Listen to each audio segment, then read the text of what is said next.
Hola chicos, ¿cómo están? Bueno, aquí desarrollando un tutorial muy interesante, ¿no? Porque vamos a hablar de las tendencias del siglo XX, ¿no? Siglo XX que viene totalmente revolucionado, un siglo XX que genera un cambio de 180 grados en la sociedad, pero en la sociedad de todo el mundo, ¿no? Porque todos tenemos un papel protagónico en lo que es el siglo XX y esencialmente el inicio de lo que es, ¿sí?, el siglo XX. Bueno, hay tres palabras que podrían caracterizar el siglo XX. Esas tres palabras son cambio, contraste y velocidad, ya que ningún siglo de la historia registra mayores transformaciones y el modo de vida de los humanos, es decir, el modus vivendi, se ha revolucionado vertiginosamente, pero a su vez también contradictoriamente, ¿sí? Repasamos algunos de los acontecimientos más importantes de este periodo. Vamos, empiecen a enumerar, ¿sí? En el año 1919, Albert Einstein revolucionó el panorama de la física con su teoría de la relatividad, ¿sí?, de la relatividad publicado en el año 1914, pero confirmado recién en el año 1919.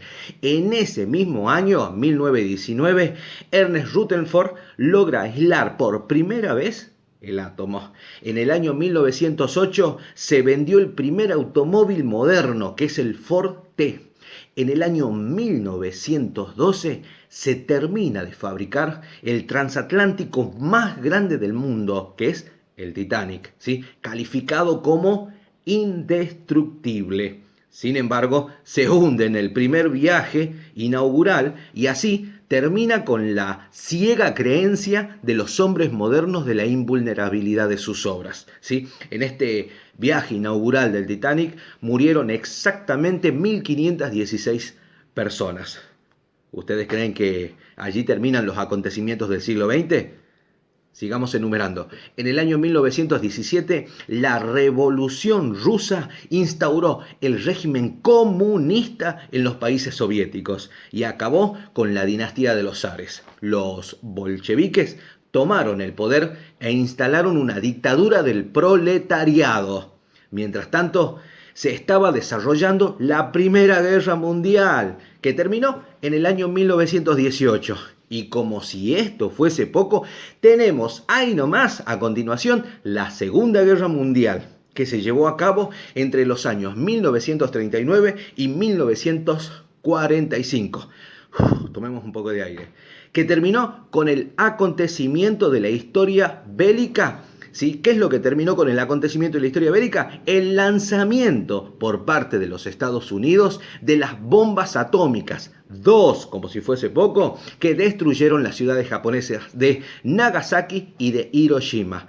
No todas fueron malas noticias, ¿sí? La década del año 1920 fue un periodo de paz y de reconstrucción, ¿sí?, económica para algunos de los países, especialmente para Estados Unidos, pero no duró mucho, ¿no? En cambio, Alemania sufría una profunda crisis producto de lo que había acontecido anteriormente, que es la Primera Guerra Mundial, ¿sí?, donde las problemáticas políticas y económicas favorecieron el ascenso de nada más y nada menos de Adolf Hitler, líder del nuevo partido político alemán, que es el nacionalsocialismo. La bonanza, ¿sí?, para algunos países prontamente culminó, porque para comprar sus bienes, gran parte de la población contrajo deuda con los bancos, ¿sí? La producción superaba a la demanda real.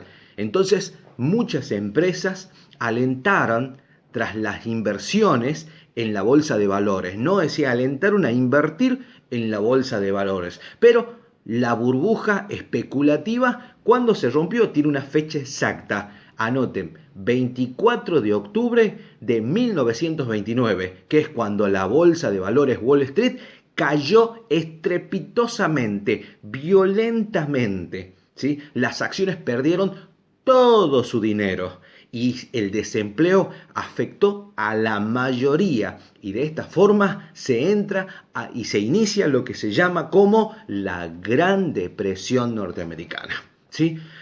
No olvidemos que también hay algunos hechos trascendentales, ¿sí?, que suscitan en este periodo de tiempo, ¿no? En el año 1941, los japoneses bombardearon la base naval norteamericana de Pearl Harbor, ¿sí?, hecho que hizo que los Estados Unidos entraran en lo que es la Segunda Guerra Mundial. En el siglo XIX, el filósofo alemán Friedrich Nietzsche se había preocupado por la insuficiencia del lenguaje. Este problema fue totalmente central para muchos pensadores del siglo XX. Y el principio de la incertidumbre, ¿sí?, de Werner Heisenberg cambió el panorama de la física también en el siglo XX, ¿no? Bueno, ahí tenemos y hay más acontecimientos, ¿no? Pero estos son los más relevantes, ¿no? Entonces, teniendo en cuenta este panorama, teniendo en cuenta este contexto, ¿sí?, la revolución que se genera en el pensamiento y en el modus vivendi de las sociedades de esta época es grandísima. ¿Sí? Entonces vamos a ver en el siguiente tutorial de qué manera los artistas, desde las distintas ramas, ¿sí?, manifiestan, ¿sí?, estos cambios, ¿no? De qué manera se plasman, se vivencian desde las artes, especialmente desde la literatura, estos cambios totalmente revolucionarios, ¿no? Bueno, chicos, un gusto. Hasta aquí es bastante, la verdad, lo que se va a trabajar en este periodo de tiempo, así que nos seguimos viendo. No se olviden de colocar me gusta, no se olviden de suscribirse a mi canal para poder continuar subiendo videos y tutoriales que les va a servir seguramente. Nos estamos viendo, hasta luego.